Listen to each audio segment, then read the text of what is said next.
E a equipe econômica do governo deve enviar ao Congresso ainda hoje um projeto de lei para aumentar a faixa de isenção do imposto de renda pessoa física dos atuais R$ 1.903,99 para R$ 2.500. A matéria é considerada uma das fases da reforma tributária que está fatiada para facilitar a aprovação. E para comentar essas modificações do governo, a gente conversa com o Gabriel Quintanilha, advogado especialista em direito tributário e econômico. Boa tarde, Gabriel. Seja bem-vindo. Boa tarde, tudo bom? Uma honra participar aqui do programa com vocês. Imagina, o prazer é todo nosso. Primeiramente, explica pra gente, Gabriel, o motivo da Câmara fatiar a reforma tributária. Na verdade, existiam dois projetos de reforma tributária, projetos esses muito mais amplos, que permitiriam uma alteração completa do sistema tributário.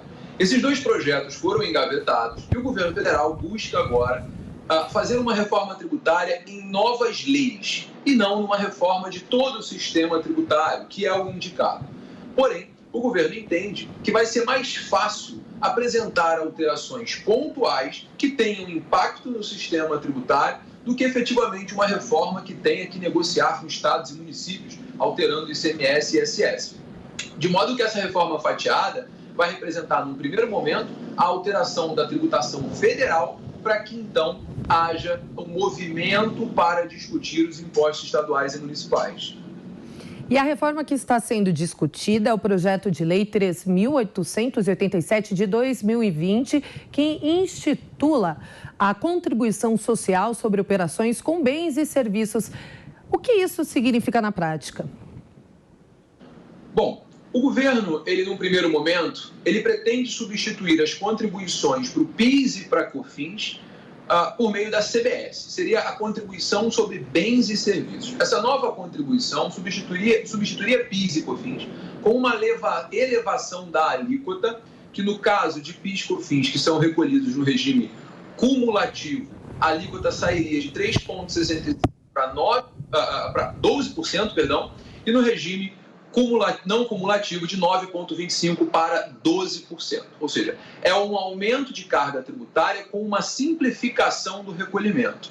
Essa lei, esse projeto de lei, ele é muito prejudicial para as empresas prestadoras de serviço, porque nesse novo regime, PIS e COFINS, ou melhor, a nova CBS, seria recolhida sempre no regime não cumulativo, permitindo o creditamento daqueles insumos necessários à produção de bens e à prestação de serviços. Como as prestadoras de serviço normalmente têm poucos insumos a serem deduzidos, há somente um aumento de carga tributária. Então, nesse primeiro momento, seria o objetivo do governo alterar PIS e COFINS. Num segundo momento, o governo buscará a tributação dos dividendos. Na última semana, o ministro Paulo Guedes, ele já deu a entender que haverá o fim da isenção da distribuição de lucros e dividendos, com uma faixa de isenção de 240 mil anuais. E essa ideia do governo federal é uma ideia cobrada por muitos economistas no Brasil, que é um dos poucos países do mundo que não tributa os lucros e dividendos. Com essa alteração, seria possível não só reduzir a tributação da pessoa jurídica de 25% para 20%, como também ampliar a faixa de isenção do imposto de renda da pessoa física. Agora, doutor, muito se especulou e se polemizou em cima da criação de um imposto nos moldes da CPMF. Ainda há possibilidade disso acontecer? Essa possibilidade ainda existe. Seria uma contribuição, de acordo com o ministro Paulo Guedes, seria uma contribuição que incidiria de acordo com os pagamentos digitais, os meios de pagamento digitais. Veja, a CPMF tinha um lado negativo e tinha também um lado positivo, né? A chance de aprovação de uma nova CPMF, ela é presente, ela existe, porque é um tributo de fácil fiscalização, afinal de contas os bancos são obrigados a fazer a retenção desse tributo nas movimentações financeiras, o que gera um custo para a União muito baixo, não precisa de fiscal para poder verificar se o tributo foi recolhido ou não, ou seja, é um tributo de fácil arrecadação e é uma expectativa de arrecadação com uma nova contribuição nos moldes da CPMF de pelo menos aproximadamente 100 bilhões de reais ano. Ou seja, para o governo federal seria uma excelente medida. É claro que o setor produtivo questiona principalmente porque, nesse caso, os mais pobres suportam também essa carga tributária. E isso seria mais um instrumento de aumento de carga tributária e não de simplificação do sistema. A verdade dos fatos é, para o momento atual, essa nova contribuição seria uma medida muito providencial para o governo federal, portanto, ela é, de fato, não é um fantasma. Ela está bem presente e o risco dela acontecer é muito grande. Agora, doutor, quando que deve ser votada essa reforma tributária?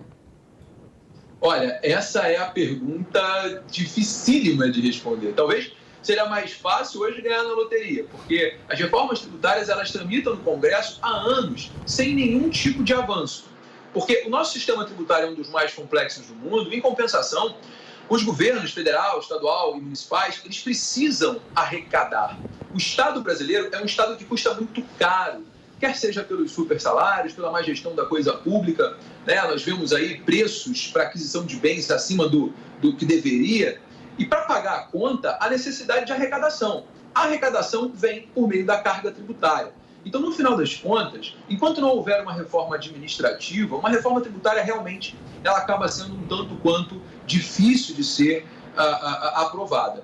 Eu confesso que eu acredito que no modelo fatiado proposto pelo governo federal, nós teremos pequenas alterações no sistema tributário, que eu não chamaria de uma reforma ampla, mas pequenas alterações que podem sim ter impacto na nossa economia. Muito bem, conversamos com Gabriel Quintanilha, que é advogado especialista em direito tributário. Doutor, mais uma vez, obrigado. Ótima tarde para o senhor. Muito obrigado, boa tarde.